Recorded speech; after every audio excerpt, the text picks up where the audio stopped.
Welcome to One Book, One Coffee, the place where life's curious minds gather to explore the profound thoughts and groundbreaking ideas that have shaped our world. Today, you've chosen to delve into The Structure of Scientific Revolutions by Thomas Kuhn. Choosing this book sets you apart from the crowd, a testament to your desire to understand the world at a deeper level. While others might be scrolling through endless feeds or binge-watching the latest series, you're here, ready to invest in learning and growth. That's something truly remarkable. Why does this book matter, you might ask? Well, Kuhn's work reshaped the way we think about the progression of science. It's not just a linear path of discovery, but a series of revolutionary leaps and paradigm shifts that change everything we thought we knew. Notable figures such as Steven Pinker have praised Kuhn's insight into how scientific revolutions occur, cementing its status as a must-read for anyone interested in the philosophy of science. Thomas Kuhn wasn't just a philosopher of science. He was a physicist turned historian of science, bringing a unique perspective to his work. His journey from struggling to understand physics in a traditional sense to unveiling the complexities of scientific change drove him to write this seminal piece. His personal struggles in academia and the challenges of presenting a new way of thinking about science profoundly shaped this book. Now, a quick note before we dive in. This is a detailed chapter-by-chapter walkthrough, so it's going to be a longer session. Take your time with it. There's no rush. If you need to step away, save this video to your watch later or forward the link to yourself on WhatsApp so you can pick up right where you left off. So grab your coffee, settle in, and let's walk through this book together, chapter by chapter, idea by idea. Let's begin. Revolutionizing our understanding of science. Thomas Kuhn, originally a physicist, transitioned to history and philosophy of science, driven by his personal challenges in understanding traditional scientific views, which led to his groundbreaking work on scientific revolutions. Picture this. You're sitting in a coffee shop, watching the steam rise from your cup, when suddenly someone walks in and announces that everything you thought you knew about coffee is wrong. Not just a little wrong, but fundamentally completely wrong. The beans aren't really beans. The brewing process works entirely differently than anyone imagined, and that comfortable ritual you've been enjoying for years. It's based on a complete misunderstanding of reality. How would that feel? That sense of the ground shifting beneath your feet, that mixture of excitement and vertigo, is exactly what Thomas Kuhn wants us to understand about how science really works. When Kuhn wrote The Structure of Scientific Revolutions in 1962, he wasn't just writing another book about science. He was throwing a philosophical bomb into the middle of how we think about human knowledge itself. You see, most of us grow up with this beautiful, neat story about science.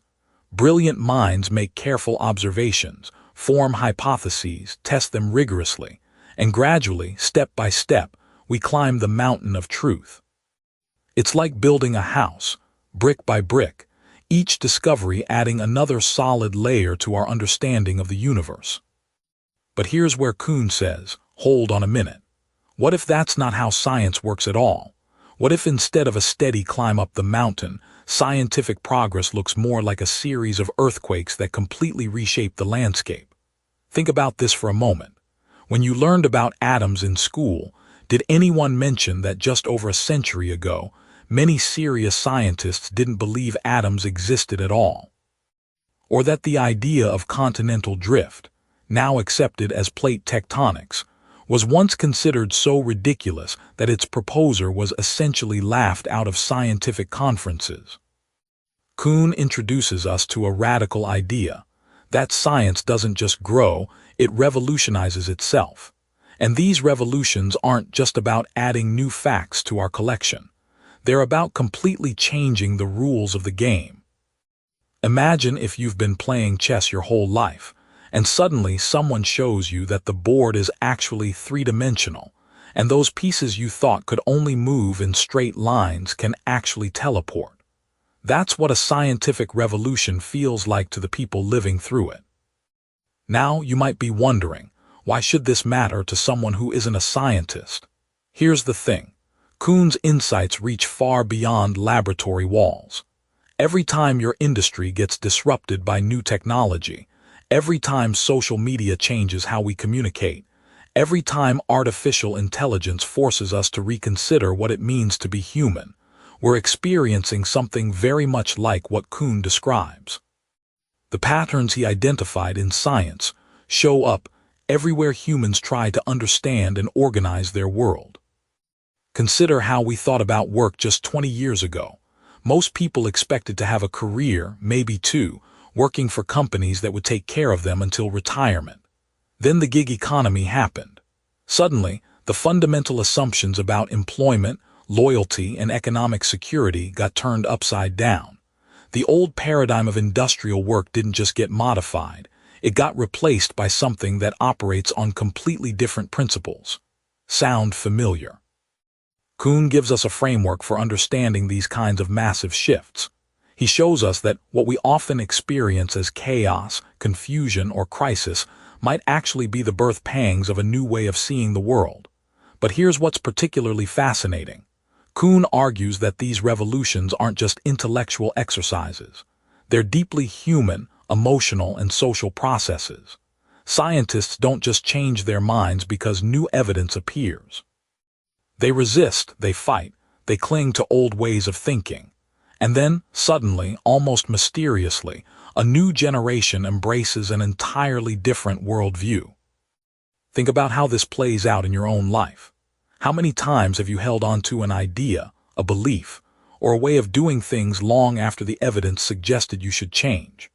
How often have you seen older colleagues struggle with new technologies not because they lack intelligence, but because these innovations challenge fundamental assumptions about how work should happen?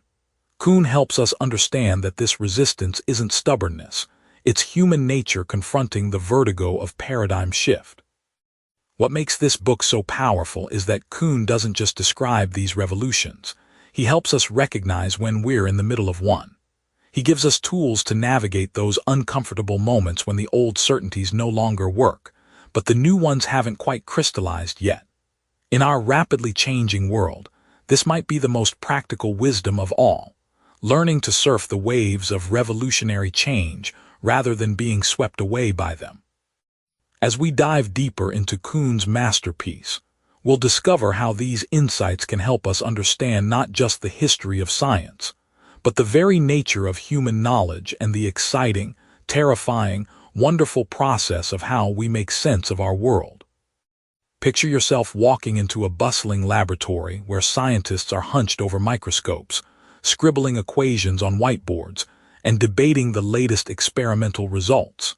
What you're witnessing isn't just random scientific activity, it's something far more profound. These researchers are all operating within what Thomas Kuhn calls a paradigm, and understanding this concept will fundamentally change how you see the entire scientific enterprise. So grab that coffee, settle in, and let's explore one of the most revolutionary ideas in the philosophy of science. When Kuhn introduced the concept of paradigms, he wasn't just adding another academic term to our vocabulary. He was revealing the hidden architecture of how science actually works, stripping away the myths we've been told about objective, purely rational scientific progress. Think about this for a moment. When you learned about gravity in school, did your teacher start by explaining Newton's laws as just one possible way of understanding falling objects? Of course not. You were taught that objects fall because of gravitational force, period. This isn't because your teacher was being narrow-minded. It's because they were operating within what Kuhn calls the Newtonian paradigm. A paradigm, in Kuhn's framework, is much more than just a theory or a set of beliefs. It's an entire worldview that shapes how scientists see, interpret, and investigate reality itself. Imagine a paradigm as a pair of conceptual glasses that every scientist in a field wears. These glasses don't just help them see certain things more clearly. They actually determine what counts as worth seeing in the first place. When astronomers in the 16th century looked up at the night sky, those operating within the Ptolemaic paradigm saw a universe where Earth sat majestically at the center, with planets moving in perfect circles around it. Meanwhile, the few brave souls beginning to adopt the Copernican paradigm saw the same stars and planets, but interpreted them as evidence of a sun-centered cosmos. Same sky, completely different universe. Here's where Kuhn's insight becomes fascinating and slightly unsettling. He argues that paradigms don't just influence what scientists think, they shape what they can think. A paradigm provides what he calls a disciplinary matrix, a complete package that includes fundamental assumptions about reality, shared values about what makes good science, exemplary problem solutions that serve as models, and even a common language for discussing phenomena. When you're working within a paradigm, it's like living in a particular culture with its own customs, beliefs, and ways of making sense of the world. Now, think about how this plays out in today's scientific landscape. Consider how differently a traditional medical doctor and a practitioner of traditional Chinese medicine might approach the same patient with chronic pain. The Western physician, operating within the biomedical paradigm, might order X-rays, blood tests, and MRI scans, looking for structural damage or biochemical markers. The TCM practitioner, working within an entirely different paradigm, might examine the patient's pulse, tongue, and energy flow, seeking to understand imbalances in qi. They're not just using different tools, they're seeing fundamentally different realities. Kuhn's genius was recognizing that paradigms serve a crucial function in making science possible at all. Without shared assumptions and methods, scientific communities would dissolve into chaos, with every researcher starting from scratch and arguing about the most basic questions. Paradigms create what Kuhn calls normal science, the day-to-day work of solving puzzles within an established framework. Think of normal science as being like working on a jigsaw puzzle where you already know what the final picture should look like. The challenge isn't figuring out whether you're assembling a landscape or a portrait. It's finding where each piece fits within the known pattern. This puzzle-solving aspect of normal science is both its strength and its potential weakness. On one hand, it allows for incredible efficiency and cumulative progress. When everyone agrees on the basic rules of the game, you can make rapid advances in understanding specific phenomena. The explosive growth in our understanding of genetics over the past 50 years happened because molecular biologists shared a robust paradigm centered on DNA as the carrier of hereditary information. But here's the catch that makes Kuhn's analysis so provocative. Paradigms can also act like intellectual blinders. When you're deeply committed to seeing the world in a particular way, you might miss or dismiss evidence that doesn't fit your expectations. Kuhn tells us about how, for decades, chemists working within the paradigm that assumed air was a simple element couldn't properly interpret their own experiments with combustion and respiration. They literally couldn't see oxygen, even when it was right there in their laboratory results. This brings us to one of the most unsettling implications of Kuhn's work. If paradigms shape what scientists can see and think, then scientific knowledge isn't simply a matter of accumulating objective facts about reality. Instead, it's deeply influenced by the particular conceptual frameworks that happen to dominate at any given time.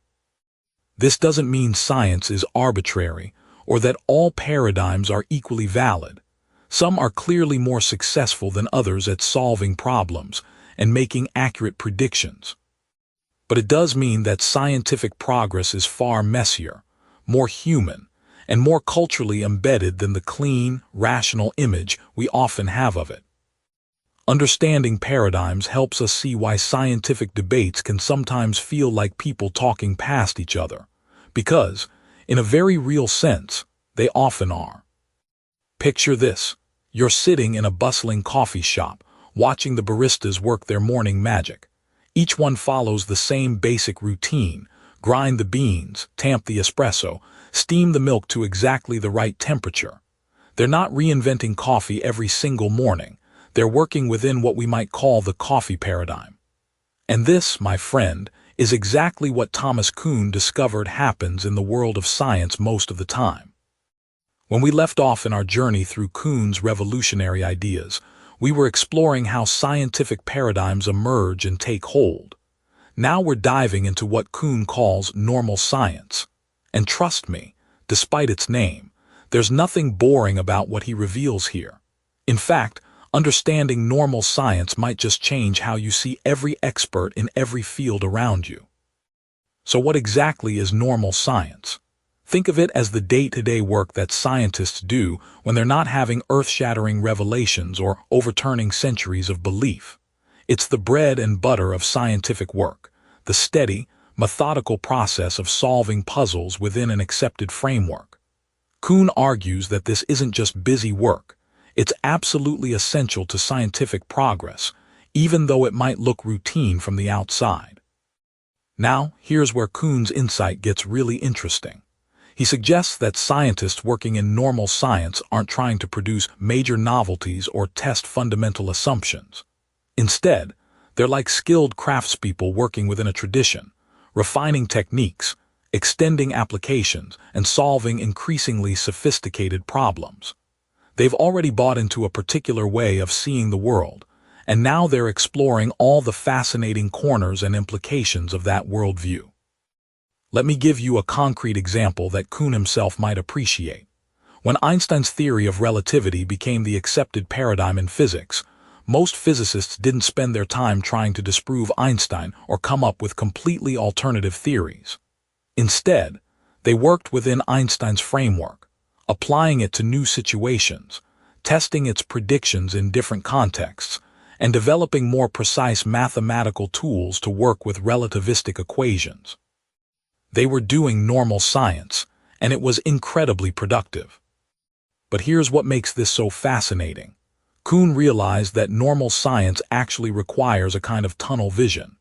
Scientists become deeply specialized, focusing intensely on particular types of problems and particular ways of solving them. It's like becoming a master chef who specializes in French cuisine. You're not constantly questioning whether French cooking is valid. You're perfecting your sauce techniques and discovering new ways to combine classic flavors. This specialization creates what Kuhn calls puzzle-solving activities. Scientists working in normal science treat their research problems like elaborate puzzles where they know a solution exists within their paradigm. They just need to figure out how to find it. When a physicist can't get their experimental results to match theoretical predictions, they don't immediately assume the theory is wrong. Instead, they check their equipment, refine their measurements, or look for interfering factors. They're confident that the puzzle has a solution within the existing framework. Now think about this for a moment. Doesn't this sound familiar in other areas of life? When your smartphone isn't working properly, you don't immediately conclude that the entire concept of smartphones is flawed.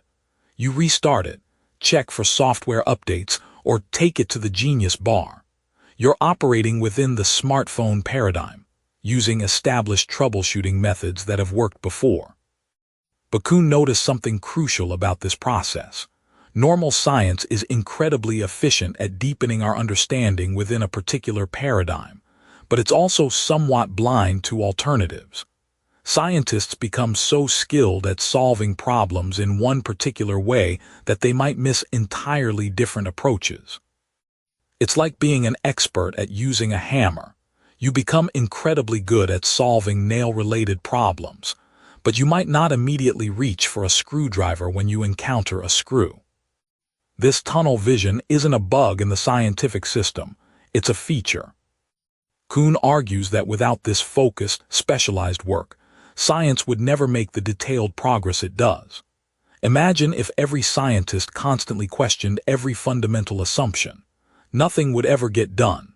The intensive, paradigm-based work of normal science allows researchers to push the boundaries of knowledge in very specific directions, creating the kind of precise, detailed understanding that makes technology and medical advances possible.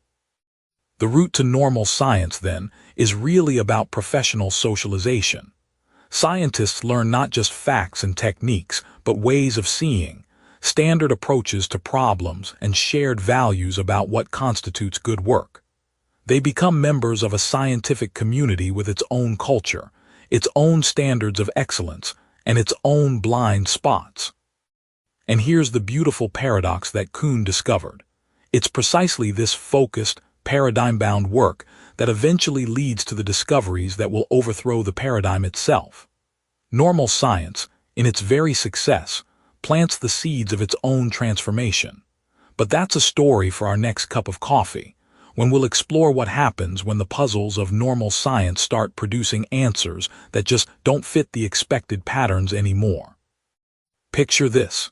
You're sitting with a 1,000-piece jigsaw puzzle spread across your kitchen table, and you've got the box cover right there showing you exactly what the final image should look like. You know it's a pastoral landscape with a red barn, rolling hills, and a blue sky dotted with white clouds. Now, here's the thing. You're not trying to reinvent what a barn looks like or questioning whether the sky should actually be purple instead of blue. You're simply working within the established framework, finding where each piece fits to complete that predetermined picture. This, my friend, is exactly how Thomas Kuhn describes what he calls normal science. When we left off in our journey through Kuhn's revolutionary ideas, we had explored how paradigms shape the way scientists see and understand their world. Now we're diving deeper into what scientists actually do most of the time when they're working within these established paradigms. And here's where Kuhn drops a fascinating insight that completely changes how we think about scientific work. Most scientists, most of the time, aren't trying to overthrow existing theories or make earth-shattering discoveries. Instead, they're engaged in what Kuhn calls puzzle solving. Think about this for a moment. When you hear the word scientist, what comes to mind? Maybe you picture Einstein scribbling equations that revolutionize our understanding of space and time, or Darwin sailing around the world and completely overturning how we think about life itself. But here's the reality check that Kuhn gives us. These revolutionary moments are actually incredibly rare. The day-to-day work of science looks much more like our jigsaw puzzle scenario. Let me paint you a picture of what this looks like in practice. Imagine you're a physicist in the 1950s working within the established framework of quantum mechanics. You're not sitting around questioning whether quantum mechanics itself is correct. That's the picture on your puzzle box, so to speak. Instead, you might be trying to calculate the precise energy levels of electrons in a complex molecule, or figuring out how certain particles behave under specific conditions. You're working within the rules, using the tools and methods that the paradigm provides to solve specific, well-defined problems. Now, here's what makes this puzzle-solving analogy so brilliant. When you're working on a jigsaw puzzle, you have certain expectations about what constitutes a valid solution. The pieces have to fit together properly, the colors need to match up, and the final image needs to look like what's on the box. Similarly, when scientists are doing normal science, they have clear criteria for what counts as a good solution to their puzzle. The answer needs to fit with established theory. It needs to be mathematically consistent, and it needs to make predictions that can be tested and verified. But wait, there's something even more interesting happening here. Kuhn points out that these scientific puzzles come with a kind of guarantee that a solution exists. Think about it. When you buy a jigsaw puzzle from the store, you trust that all the pieces are in the box and that they'll form a complete picture when properly assembled. Scientists working within a paradigm have a similar confidence. They believe that the problems they're tackling have solutions that can be found using the paradigm's methods and assumptions. This is profoundly different from how we might imagine scientific work. It's not about bold leaps into the unknown or challenging fundamental assumptions. Instead, it's more like being a skilled craftsperson, using well-established tools and techniques to create something precise and beautiful within a known tradition. Consider a modern example. When computer scientists work on improving machine learning algorithms, they're typically not questioning the fundamental mathematical principles underlying artificial intelligence. They're puzzle-solving within that framework, finding ways to make algorithms more efficient, more accurate, or more applicable to new domains. Now you might be wondering, doesn't this make science sound rather mechanical or uncreative? Here's where Kuhn's insight gets really interesting. He argues that this puzzle-solving activity is actually incredibly sophisticated and requires enormous skill, creativity, and ingenuity. Just like master craftspeople who can create stunning works of art while working within traditional forms and techniques, scientists doing normal science display remarkable creativity in how they approach and solve their puzzles. The beauty of this system is that it allows science to make steady, cumulative progress. Each solved puzzle adds another piece to our understanding, filling in details and extending the reach of the established paradigm. It's like watching a magnificent cathedral being built stone by stone. Each individual contribution might seem small, but together they create something truly impressive. This puzzle-solving view also helps us understand why scientific communities can be so resistant to ideas that challenge their fundamental assumptions. If you're deeply invested in working within a particular framework, ideas that threaten that framework don't just challenge your theories. They threaten the very foundation of your professional practice and expertise. As we move forward in our exploration of Kuhn's ideas, we'll discover what happens when these puzzles start to resist solution, when the pieces don't seem to fit no matter how hard scientists try. That's when the real drama begins, and when science stands on the brink of revolution. Picture this. You're sitting in a bustling coffee shop, watching people go about their morning routines. Everyone seems to know exactly what they're doing, ordering their usual drink, checking their phones, heading to work. But here's the fascinating thing Thomas Kuhn wants us to understand about science. It works in much the same way. Scientists, just like those coffee shop patrons, operate within invisible frameworks that guide almost everything they do, often without even realizing it. This brings us to one of Kuhn's most revolutionary insights, the priority of paradigms. Now, when we hear the word paradigm today, we might think of business buzzwords or self-help mantras, but Kuhn gave this concept its scientific teeth. He's arguing that paradigms don't just influence scientific work, they completely dominate it, shaping not just what scientists study, but how they see the world itself. Think about this for a moment. When you wake up in the morning, you don't question whether the sun will rise or whether gravity will still be working. These aren't conscious decisions, they're part of your basic framework for understanding reality. Scientists operate with similar foundational assumptions, but theirs are far more sophisticated and, here's the kicker, far more powerful in shaping human knowledge. Kuhn tells us that once a paradigm takes hold in a scientific community, it becomes like the air scientists breathe, invisible but absolutely essential. Take the example of how we understand disease today. When your doctor runs blood tests or prescribes antibiotics, they're operating within what we might call the germ theory paradigm, the fundamental belief that many diseases are caused by microscopic organisms. This seems obvious to us now, but imagine trying to convince a medieval physician that invisible creatures were making people sick. They operated within an entirely different paradigm, one based on balancing bodily humors and spiritual influences. The priority of paradigms means that these frameworks don't just guide research. They determine what counts as legitimate science in the first place. It's like having a pair of incredibly sophisticated glasses that not only help you see clearly, but also filter out certain colors entirely.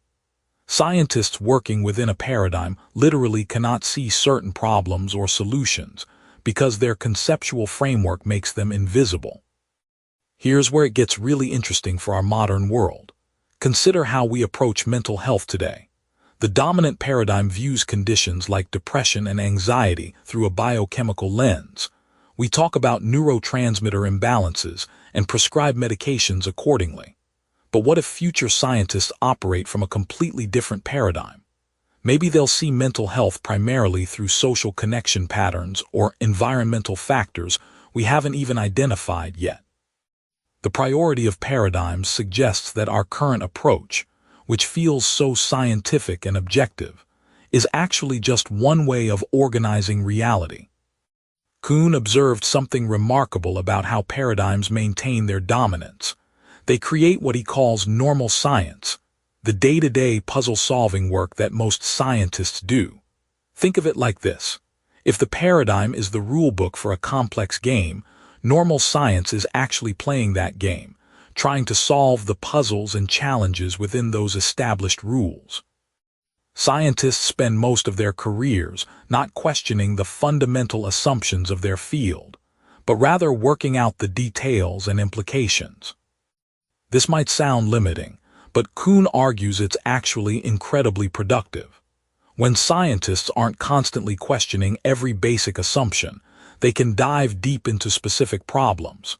It's like how a master chef doesn't reinvent cooking every time they enter the kitchen. They work within established techniques to create something new and wonderful. But here's the crucial insight that makes this relevant to anyone, not just scientists. We all live within paradigms. The way we understand success, relationships, happiness, even what constitutes a good life. These are all shaped by invisible frameworks that feel natural but are actually historically contingent. Just as scientists in different eras have operated with completely different assumptions about the natural world, we operate with assumptions about the social world that future generations might find as quaint as we find medieval medicine. The priority of paradigms also explains why scientific revolutions are so rare and so dramatic. When a paradigm finally shifts, like when Einstein's relativity replaced Newton's mechanics for certain problems, it's not just that scientists learn new facts. They literally begin to see a different world. The same data that supported the old paradigm suddenly supports a new one, but the transformation requires abandoning deeply held beliefs about the nature of reality itself. This brings us to a profound question about knowledge and progress.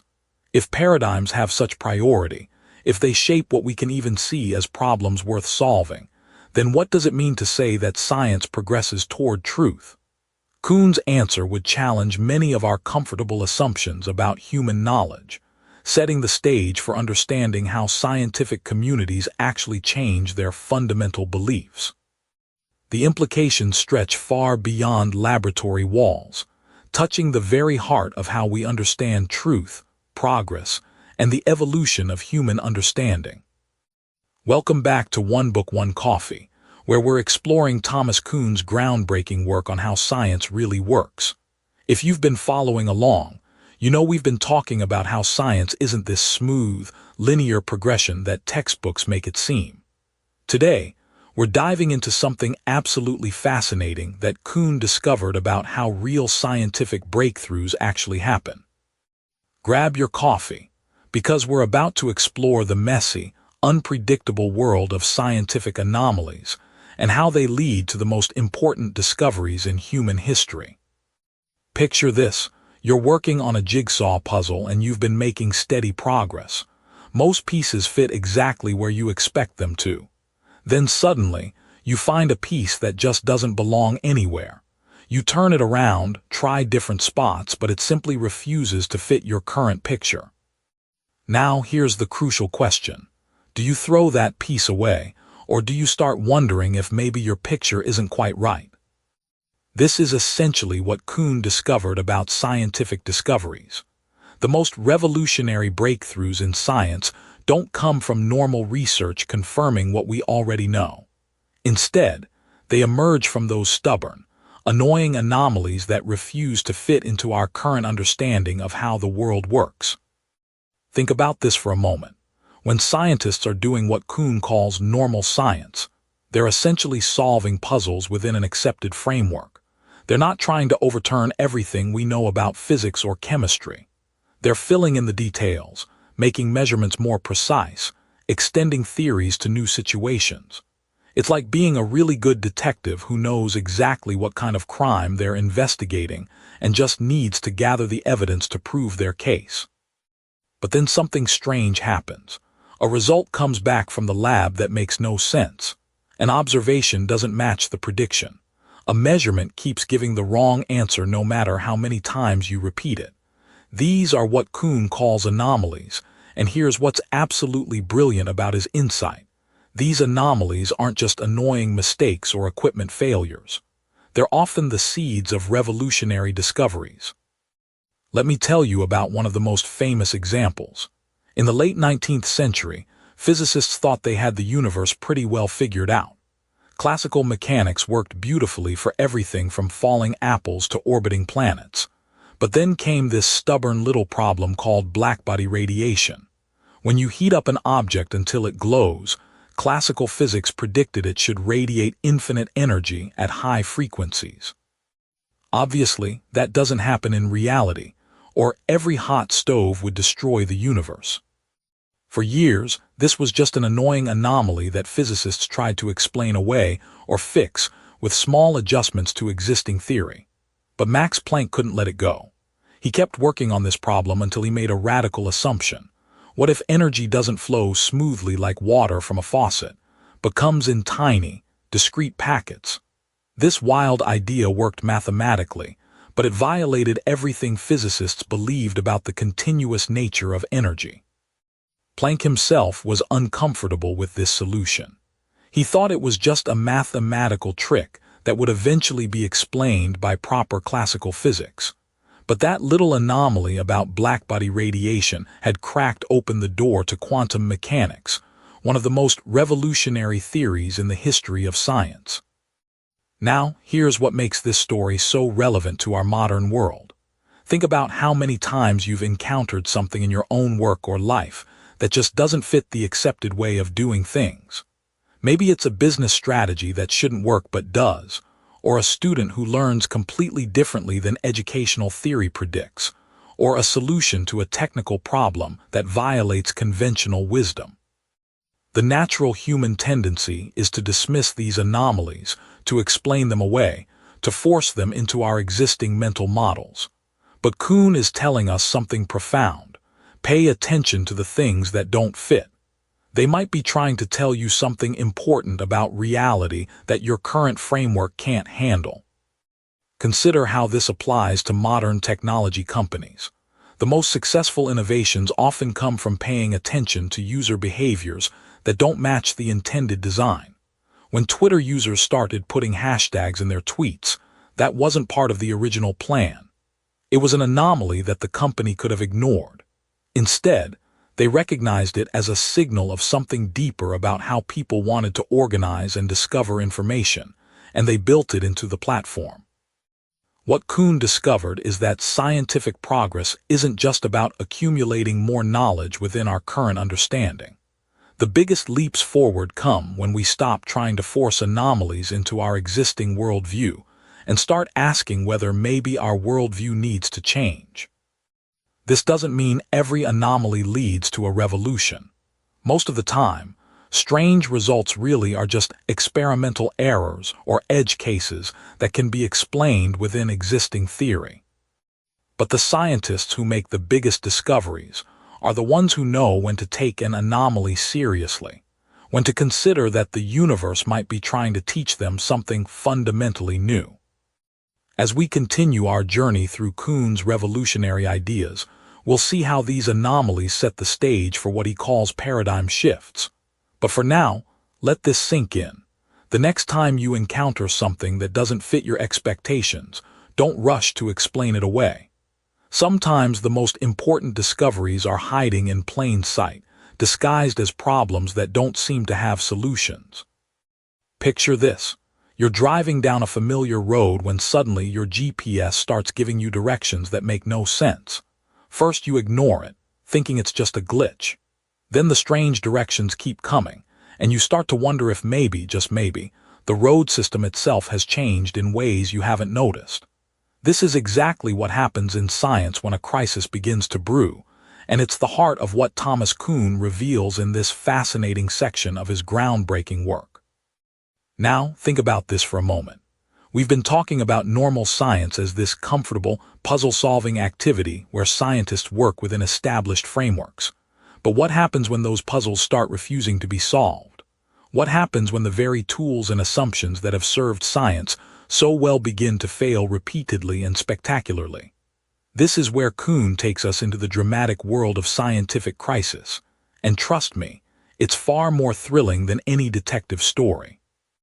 A scientific crisis doesn't emerge overnight like a sudden thunderstorm. Instead, it builds slowly, like pressure in a kettle. Scientists begin encountering anomalies that their current paradigm simply cannot explain, no matter how cleverly they twist and turn their theories.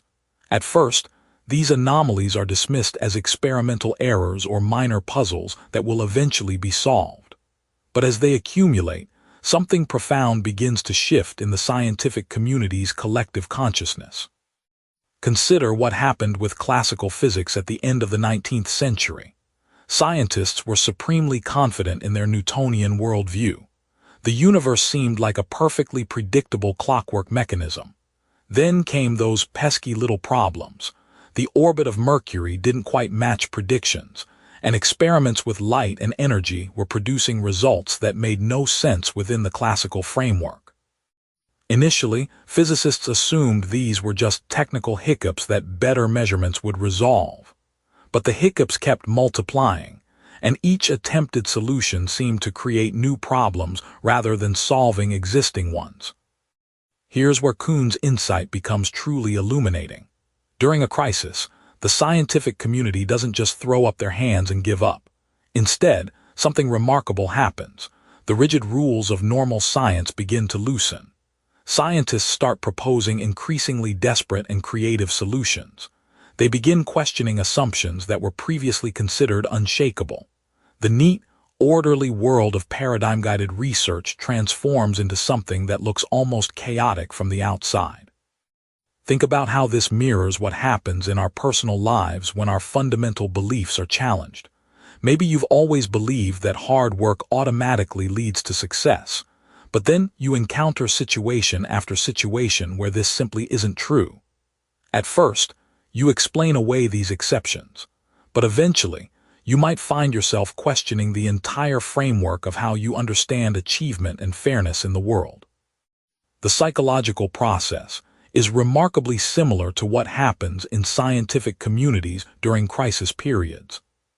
What makes Kuhn's analysis so compelling is how he shows that crisis isn't just an unfortunate interruption of normal scientific progress. It's actually essential for revolutionary breakthroughs. The crisis creates a kind of intellectual pressure cooker where new ideas can emerge and gain traction. Without this pressure, scientists would continue working comfortably within their established paradigms, never pushing the boundaries far enough to discover fundamentally new ways of understanding the world.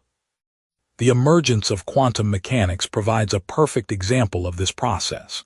As classical physics failed to explain atomic behavior, scientists found themselves in an increasingly desperate situation. The old certainties crumbled. Werner Heisenberg famously described feeling like the ground was being pulled out from under his feet. But this very disorientation created the mental space necessary for revolutionary thinking. Scientists began entertaining ideas that would have seemed absurd just years earlier. Particles that exist in multiple states simultaneously, observers who fundamentally alter what they observe, and a universe governed by probability rather than certainty. Now, here's what's particularly fascinating about Kuhn's description of this process.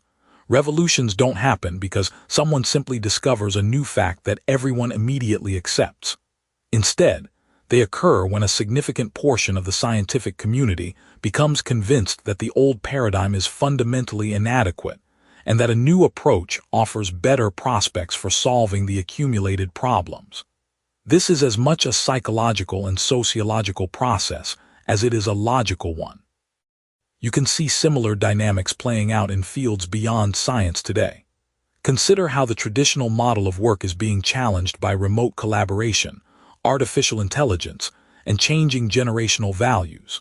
The old assumptions about career progression, workplace culture, and work-life balance are encountering anomalies they can't easily explain or accommodate.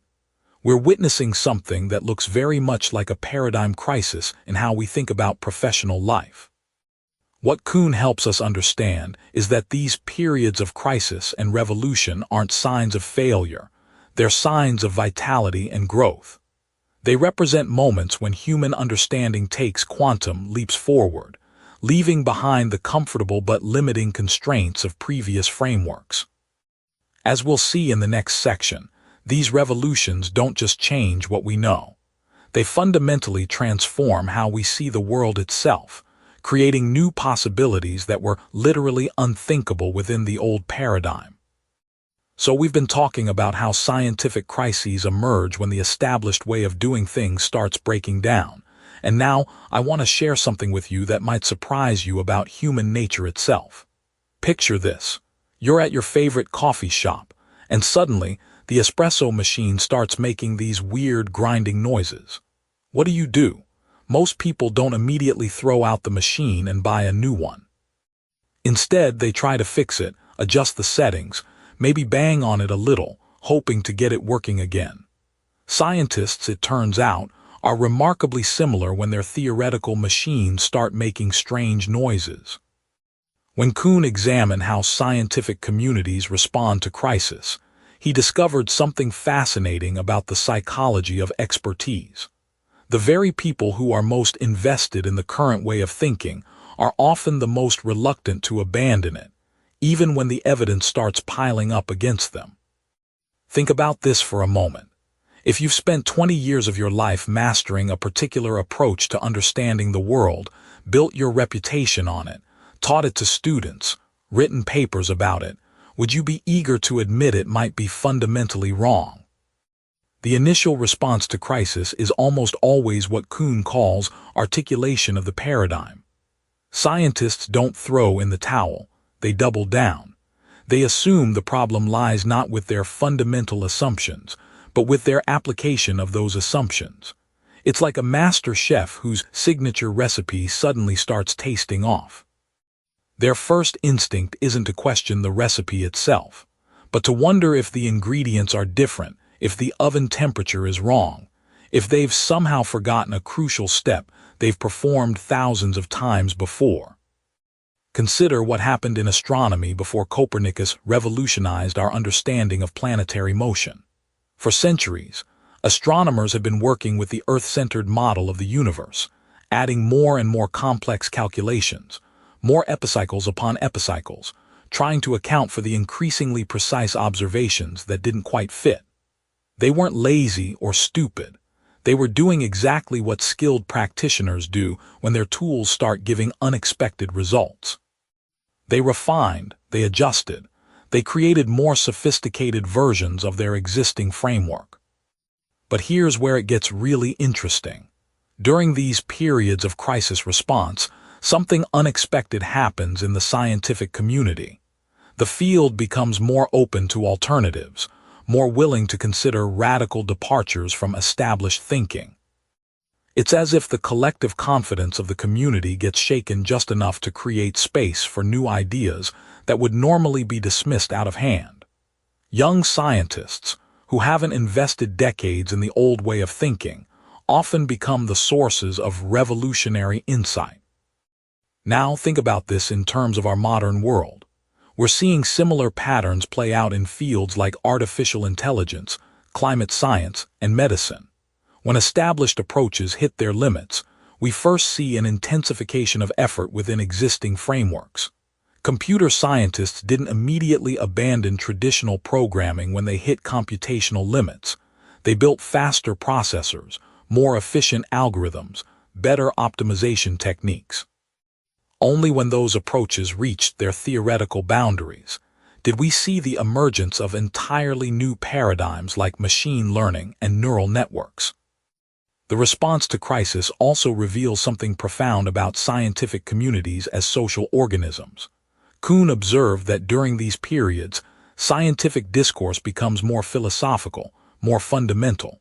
Questions that were previously settled become open for debate again. Scientists find themselves arguing not just about data and methods, but about the very nature of what they're studying and how they should study it. The conversations shift from, how do we solve this problem, to what kind of problem are we actually trying to solve? This philosophical turn during crisis periods serves a crucial function. It's like clearing the intellectual deck, making space for genuinely new approaches to emerge.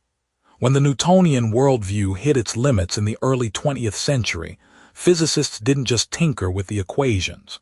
They were forced to reconsider fundamental questions about the nature of space, time, matter, and energy. Einstein didn't solve the crisis by being a better Newtonian physicist. He solved it by asking different questions entirely. What makes Kuhn's analysis so valuable is how it helps us understand that scientific progress isn't just about individual genius or sudden inspiration. It's about communities under pressure, grappling with the failure of their most trusted tools and methods. The response to crisis is inherently social, involving networks of researchers, institutions, funding agencies, and even broader cultural attitudes about what constitutes legitimate knowledge. As we move forward in our exploration of how scientific revolutions actually unfold, keep this image in mind. A community of experts, initially confident in their approach, gradually becoming more uncertain, more open, more willing to question fundamental assumptions. Because what happens next in Kuhn's story is where things get really revolutionary, where the careful articulation of existing paradigms gives way to something entirely new, something that will reshape not just how scientists work, but how we understand the very nature of human knowledge itself. Picture this. You're sitting in a comfortable chair, your favorite mug warming your hands, and we're about to dive into one of the most mind-bending ideas about how human knowledge actually works. We've been exploring Thomas Kuhn's revolutionary thinking about science, and now we're getting to the heart of it all, what he calls scientific revolutions, and why they're not just important, but absolutely essential for human progress. Now think about this for a moment. When you hear the word revolution, what comes to mind? Political upheavals, sudden, dramatic changes. Well, Kuhn wants us to understand that science has its own kind of revolutions, and they're far more fascinating than most people realize. These aren't just minor adjustments or gradual improvements, they're complete transformations in how we see and understand reality itself. Imagine you're looking at the world through a pair of glasses. For years, maybe decades, those glasses work perfectly fine. Scientists can see clearly, solve problems, and make steady progress. But then something strange happens. The glasses start creating distortions. Problems that should be solvable become stubborn mysteries. The old ways of seeing just don't work anymore. What's needed isn't a slight adjustment to the prescription, but an entirely new pair of glasses. That's essentially what Kuhn means by a scientific revolution. Let me paint you a picture of what this looks like in real life. Think about the moment when scientists first realized that the Earth wasn't the center of the universe. For over 1,000 years, brilliant minds had worked within what we now call the Ptolemaic system, Earth at the center, everything else revolving around us.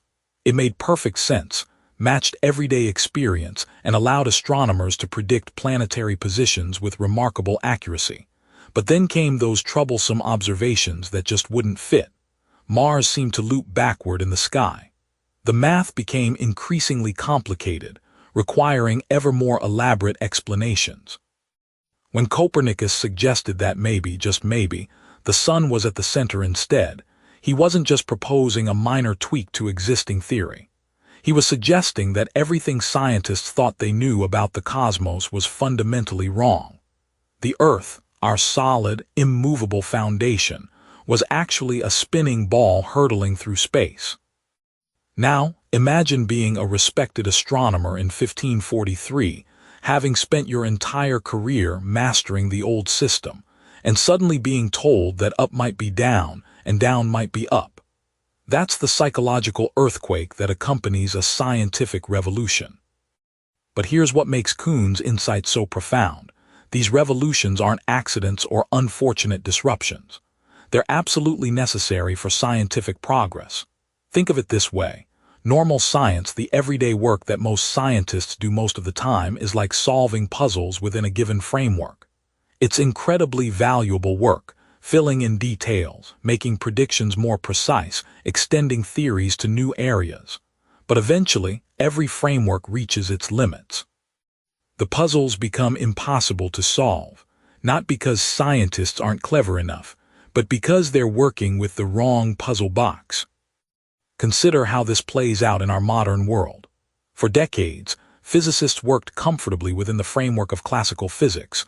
Newton's laws seemed to explain everything from falling apples to planetary orbits.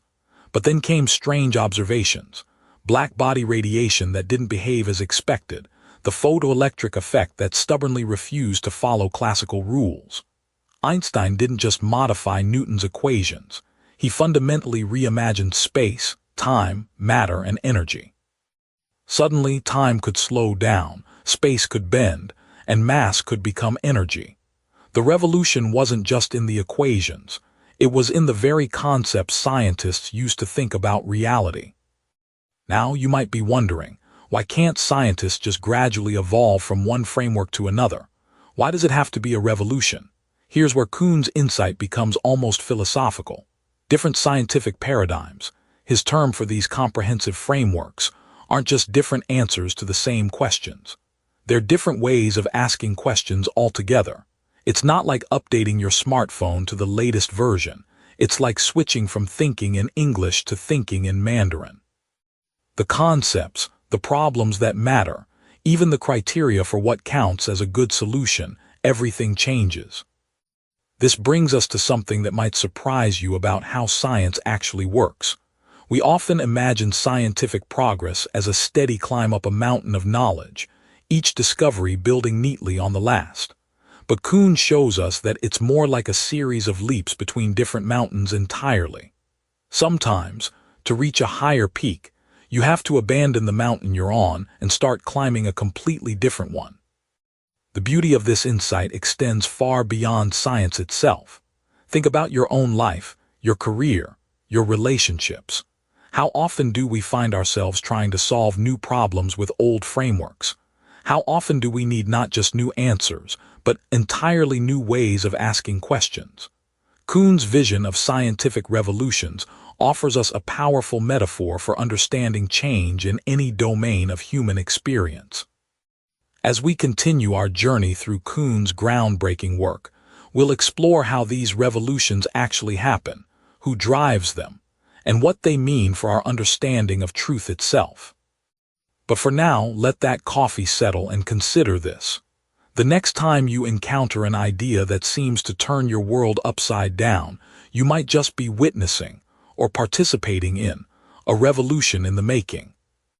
Picture this. You're sitting in your favorite coffee shop, watching the world go by through the window, when suddenly someone taps you on the shoulder and says, "Hey, did you know that window isn't actually showing you reality?"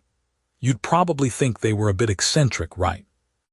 But here's the fascinating thing about scientific revolutions that Thomas Kuhn discovered. They're essentially moments when humanity collectively realizes that the window we've been looking through has been tinted all along. And when we finally clean it or replace it entirely, we see a completely different world. Now think about this for a moment. When we talk about scientific revolutions, we often imagine dramatic moments in laboratories, eureka moments, breakthrough discoveries, Nobel Prize ceremonies. But Kuhn suggests something far more profound and unsettling is happening. These aren't just new discoveries being added to our collection of knowledge, like new books being shelved in a library. Instead, scientific revolutions fundamentally transform how we see and understand reality itself. They change our entire worldview, and once that shift happens, there's no going back to seeing things the old way. Consider what happened when Copernicus suggested that Earth wasn't the center of the universe. This wasn't just an astronomical correction, like updating the address on your GPS. This was a complete reimagining of humanity's place in the cosmos. Before Copernicus, people lived in a universe where everything literally revolved around them. The Earth was the stable, immovable center, and the heavens danced around human civilization.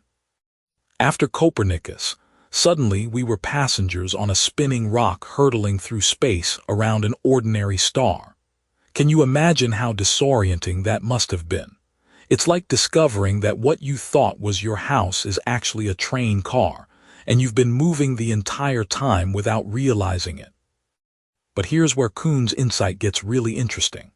He argues that scientists working before and after a revolution aren't just disagreeing about facts, they're literally living in different worlds. A physicist before Einstein and a physicist after Einstein don't just have different theories about time and space. They inhabit universes where time and space behave in fundamentally different ways. Before Einstein, time was like a universal metronome, ticking away the same for everyone, everywhere. After Einstein, time became elastic, stretching and compressing depending on how fast you're moving or how strong the gravitational field around you happens to be. Think about how this applies to our modern world. When we shifted from thinking about mental illness as moral failing or demonic possession to understanding it as brain chemistry and neural networks, we didn't just update our medical textbooks. We transformed how we see human behavior, responsibility, and what it means to be normal or abnormal. Parents who once might have hidden a child with autism or depression now seek therapy and medication. That's a worldview revolution, happening right in our neighborhoods. Kuhn uses a brilliant metaphor to explain this phenomenon. He talks about how these revolutionary shifts are like putting on a different pair of glasses.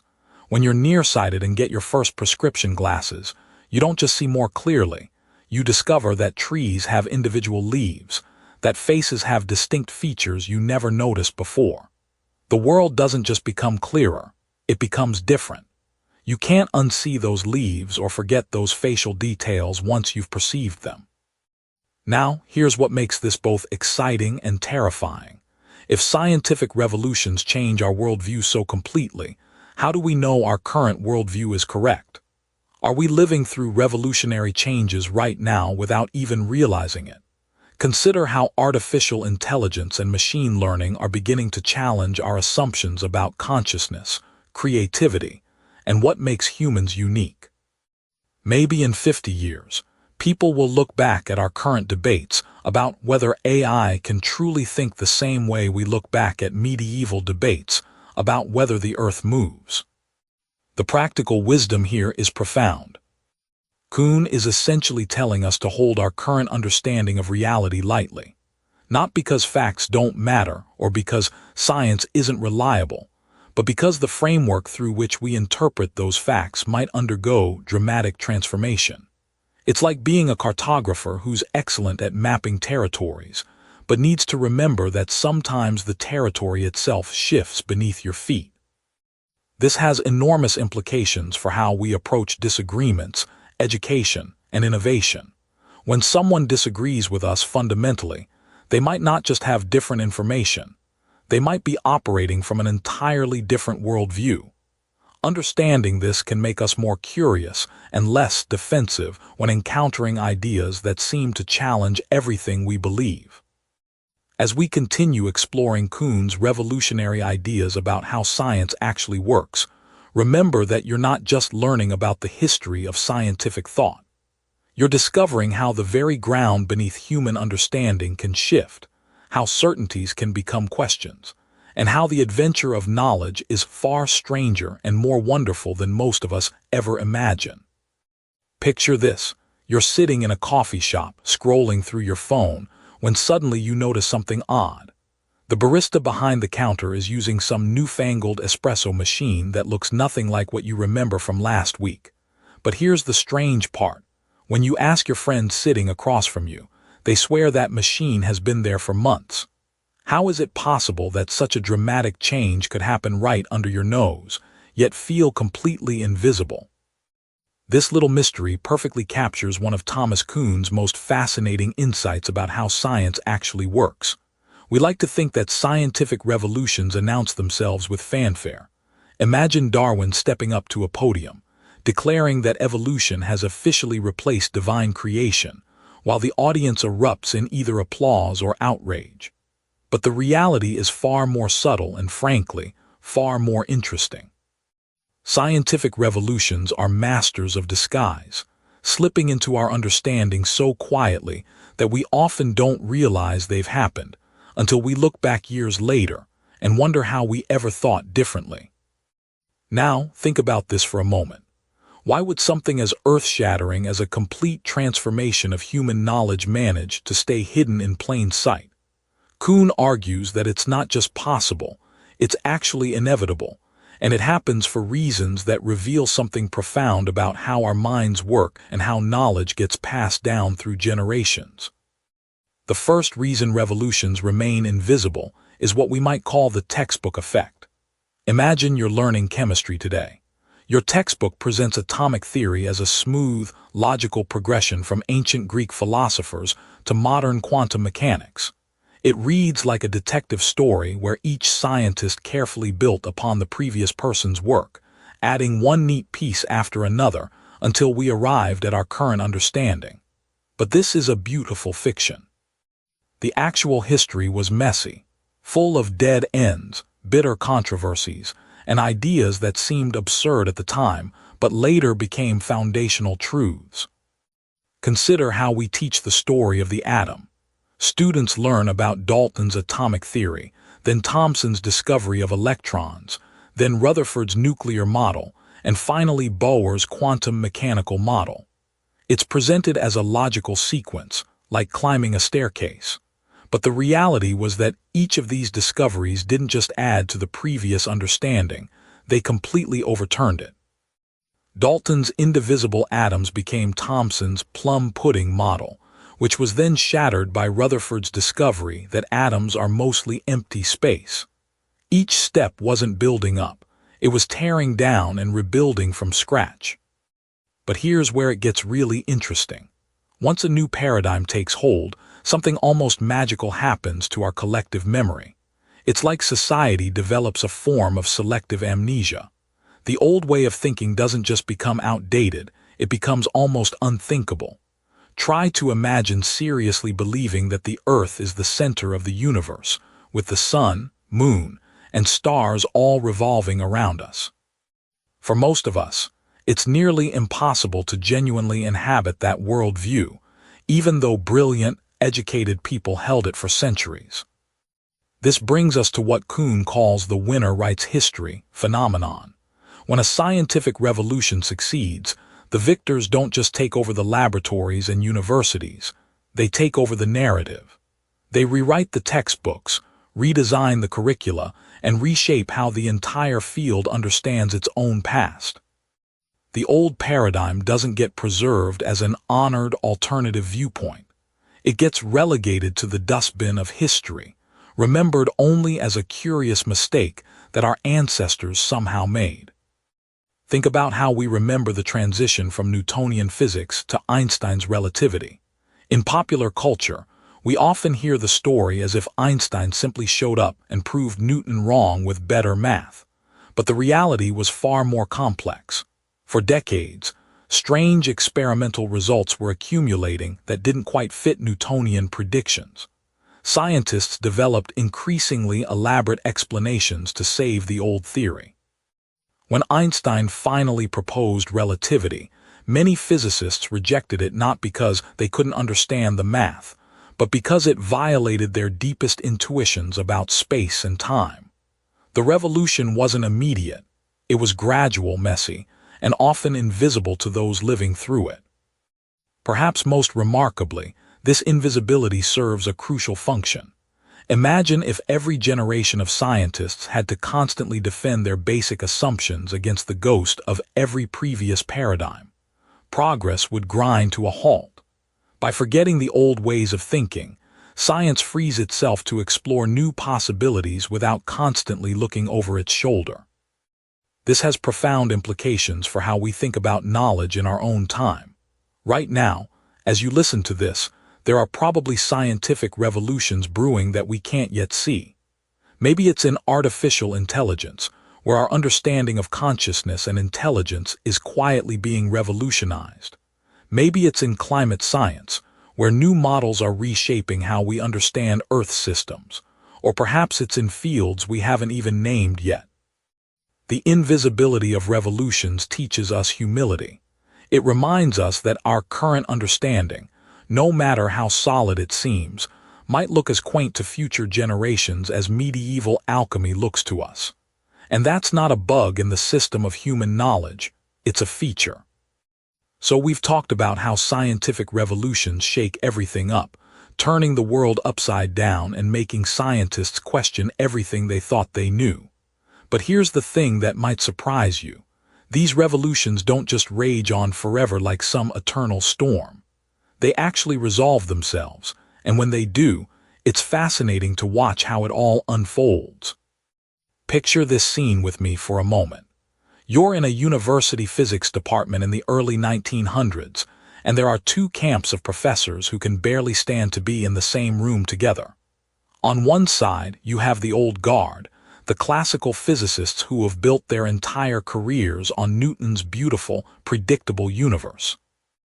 On the other side, you have these young rebels talking about quantum mechanics and relativity, spouting what sounds like complete nonsense about particles that exist in multiple places at once in time that stretches and contracts. Now, think about this. How does such a fundamental disagreement actually get resolved? It's not like they can just vote on which version of reality is correct. Kuhn noticed something really interesting about how these scientific civil wars end. It's not through some dramatic moment where everyone suddenly sees the light and converts to the new way of thinking. Instead, it's much more human and, frankly, much messier than that. The resolution happens through what he calls a generational shift, and it's both more gradual and more inevitable than you might expect. Here's where it gets really fascinating.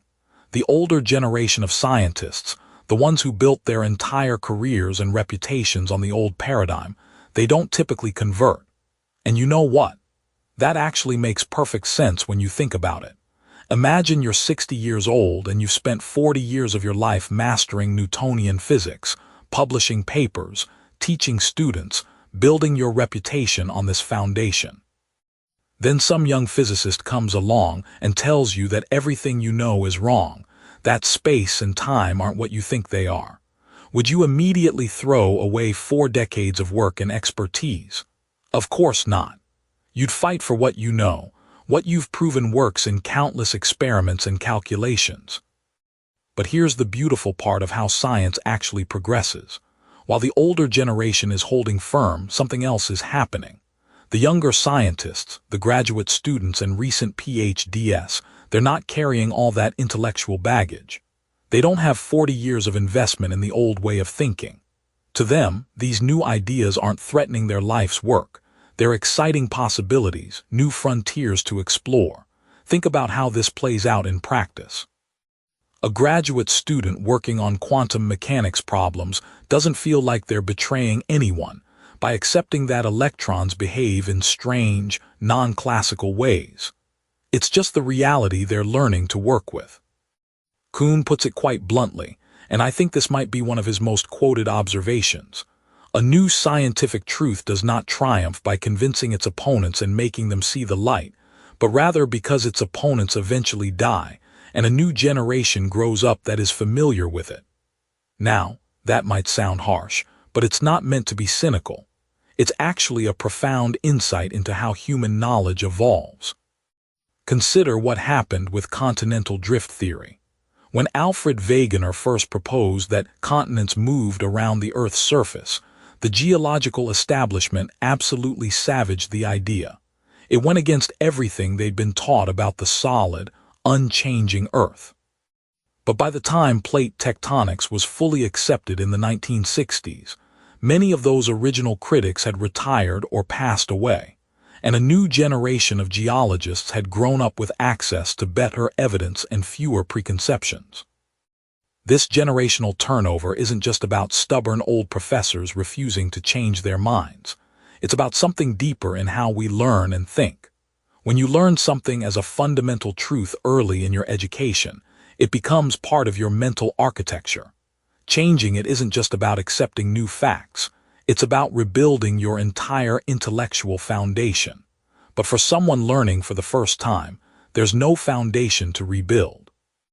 They can just construct their understanding around the new paradigm from the ground up. What's remarkable is how this process, once it gets going, can accelerate dramatically.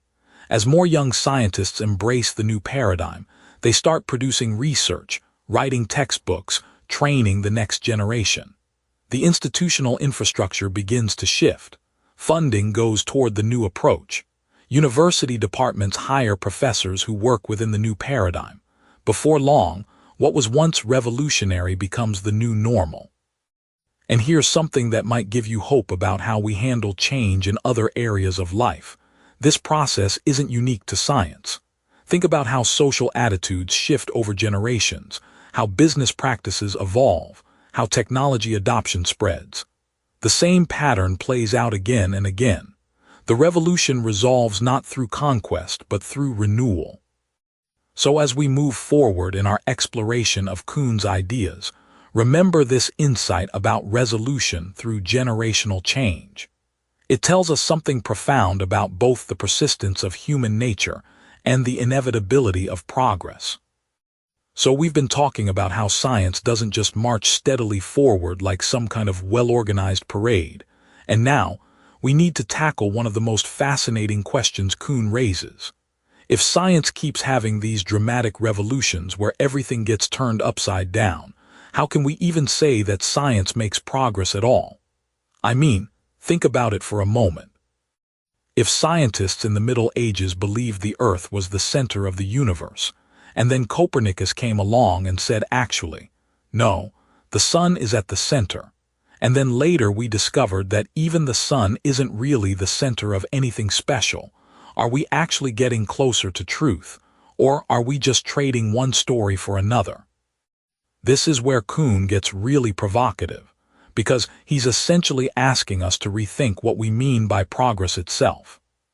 Picture this: you're renovating your house, and every few years you decide that everything you've done so far is completely wrong, so you tear it all down and start over with a completely different design. Are you making progress on your house, or are you just going in circles? Most of us would say you're wasting time and money, right? But Kuhn suggests that this is actually how science works, and somehow, miraculously, it does represent genuine progress. Here's his key insight, and it's brilliant in its simplicity. Scientific progress doesn't happen in spite of revolutions, it happens because of them. Each revolution doesn't just replace old ideas with new ones, it dramatically expands science's ability to solve problems. When Newton's physics replaced medieval theories of motion, it wasn't just that Newton had different ideas about how things move. Newton's framework could predict the orbits of planets, explain the tides, calculate the trajectory of a cannonball, and solve thousands of problems that the old system couldn't even begin to address. Now think about this in terms of technology you use every day. When smartphones replaced flip phones, it wasn't just that we got a different way to make calls. Suddenly we had the internet in our pockets, cameras that could instantly share photos worldwide, GPS navigation, and thousands of apps that solved problems we didn't even know we had. The revolution didn't just change phones, it transformed how we navigate the world, connect with others, and access information. That's the kind of explosive expansion of capability that Kuhn sees in scientific revolutions. But here's where it gets really interesting.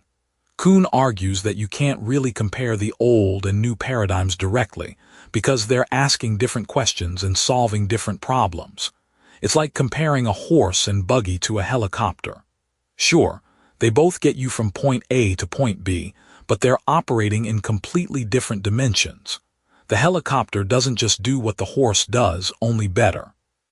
It does things the horse could never dream of, while perhaps losing some of the charm and simplicity of clip-clopping down a country road. This creates what philosophers call the problem of incommensurability. When Einstein's relativity replaced Newton's mechanics, it wasn't that Einstein proved Newton wrong in some simple sense. Newton's equations still work perfectly fine for launching rockets and building bridges, but Einstein opened up entirely new realms of understanding about space, time, and gravity that Newton's framework couldn't even conceptualize. How do you measure progress when you're not just getting better answers to the same questions, but asking fundamentally different questions altogether? Kuhn's answer is both pragmatic and profound. Progress in science, he suggests, is like evolution in biology. A modern bird isn't better than a dinosaur in some absolute sense, but it's better adapted to current environmental conditions and capable of exploiting opportunities that didn't exist for dinosaurs. Similarly, modern physics isn't truer than Newton's physics in some ultimate sense, but it's far more powerful at solving the kinds of problems we want to solve and revealing aspects of reality that were previously invisible. Consider how this plays out in medicine today. When we moved from thinking about disease as an imbalance of bodily humors to understanding bacteria and viruses, it wasn't just a matter of getting the facts straight. We gained the ability to develop antibiotics, vaccines, and surgical procedures that have saved millions of lives. The revolution in medical thinking didn't just change our theories, it dramatically expanded our power to heal and prevent suffering. But Kuhn also reminds us that progress through revolution comes with costs. Each paradigm shift involves loss as well as gain. When chemistry moved beyond alchemy, we gained systematic understanding of elements and compounds, but we lost the rich symbolic language that connected the material world to human psychology and spirituality. When psychology became more scientific, we gained statistical rigor and experimental methods, but perhaps lost some of the intuitive wisdom about human nature that earlier thinkers possessed. This brings us to a crucial insight for how we think about progress in our own lives and society. Real advancement often requires letting go of familiar ways of thinking and being willing to see the world through completely new eyes. It's not just about accumulating more information or getting incrementally better at what we're already doing. Sometimes progress means having the courage to question our most basic assumptions and rebuild our understanding from the ground up, knowing that we'll gain new capabilities even as we leave something valuable behind. As we reach the end of our journey through Thomas Kuhn's revolutionary work, imagine sitting back in that comfortable coffee shop chair, your cup nearly empty, and realizing you've just witnessed something extraordinary. What started as a simple conversation about how science works has transformed into something much deeper, a complete reimagining of how human knowledge grows and changes. This is exactly what Kuhn accomplished when he published The Structure of Scientific Revolutions in 1962, and as we wrap up our exploration together, it's worth savoring just how profoundly this book changed everything. Think about this for a moment. Before Kuhn came along, most people, including scientists themselves, believed that science progressed like a steady climb up a mountain. Each discovery was another step higher, each experiment another brick in an ever-growing wall of truth. It was orderly, predictable, and reassuring. But Kuhn looked at the actual history of science and said, "Wait a minute, that's not what really happens at all." Instead, he showed us that science moves more like a series of earthquakes, with long periods of stability suddenly shattered by dramatic upheavals that reshape the entire landscape of knowledge. The genius of Kuhn's insight lies in how he revealed the deeply human nature of scientific progress. When he introduced us to the concept of paradigms, those shared frameworks of assumptions, methods, and problems that define normal science, he was really showing us something profound about how communities of people think and work together. Consider how this plays out in our modern world. When Steve Jobs and Apple shifted the entire technology industry's paradigm from computers as business tools to computers as personal, intuitive devices, it wasn't just about better technology. It was about a fundamental shift in how we thought about the relationship between humans and machines. The old guard of computer companies, deeply embedded in their paradigm of complex, business-focused systems, struggled to adapt to this new reality. Now, think about this. Kuhn's ideas didn't just change how we understand science. They transformed how we think about knowledge itself.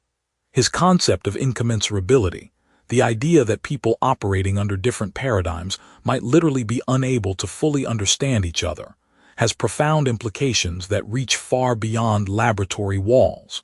We see this playing out today in everything from climate science debates to discussions about artificial intelligence.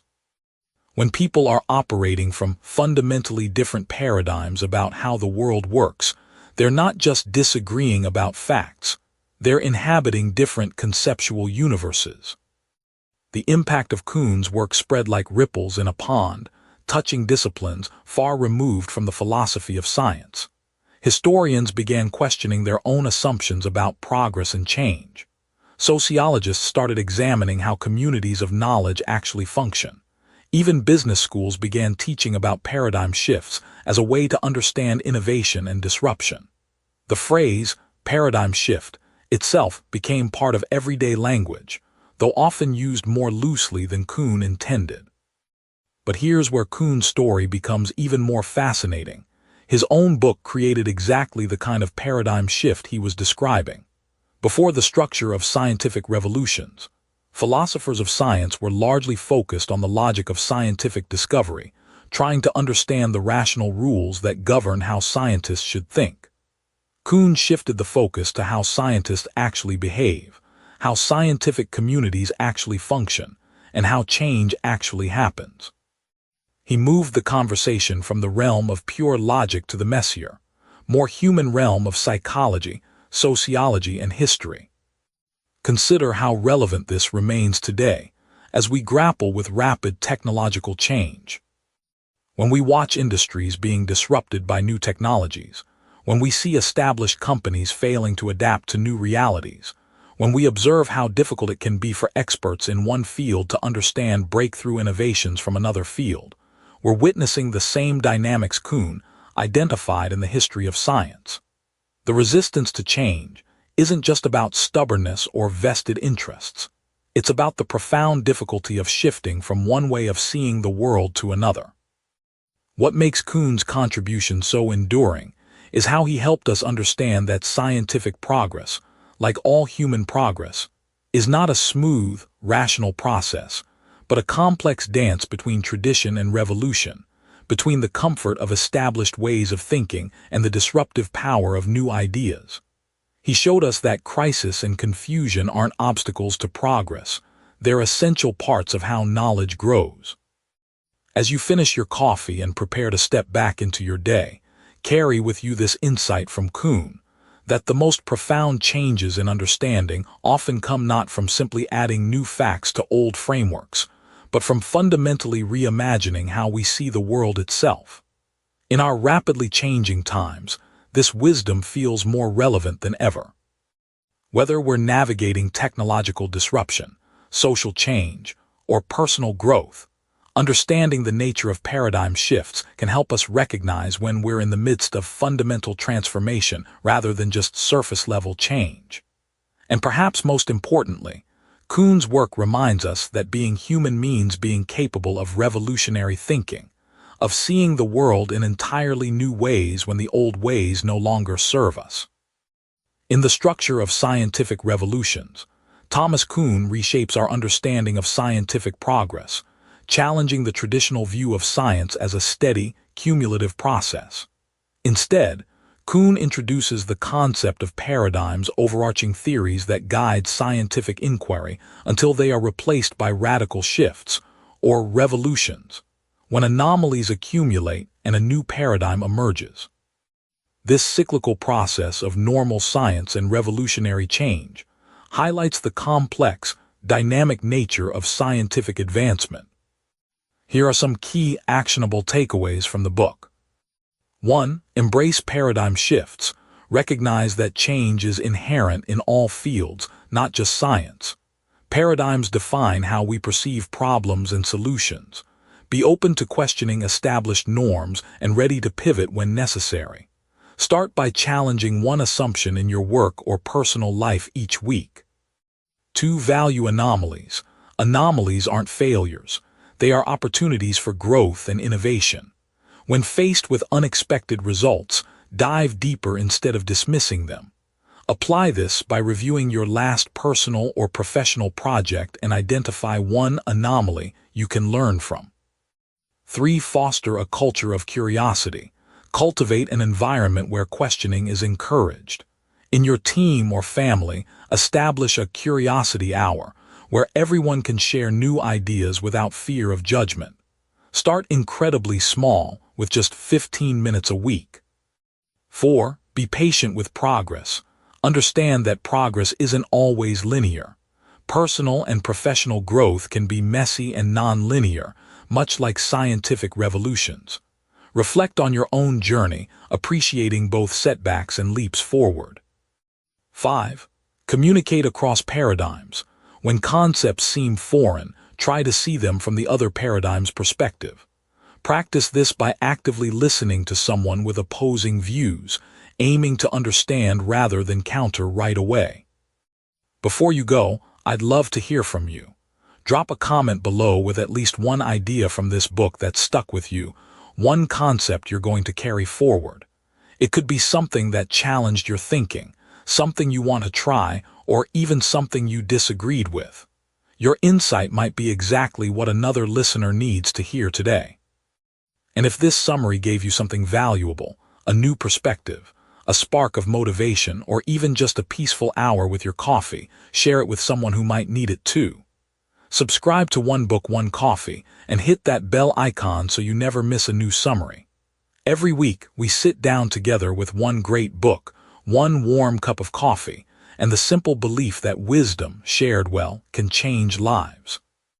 Until next time, keep reading, keep growing, and remember, every small step counts. See you at the next book.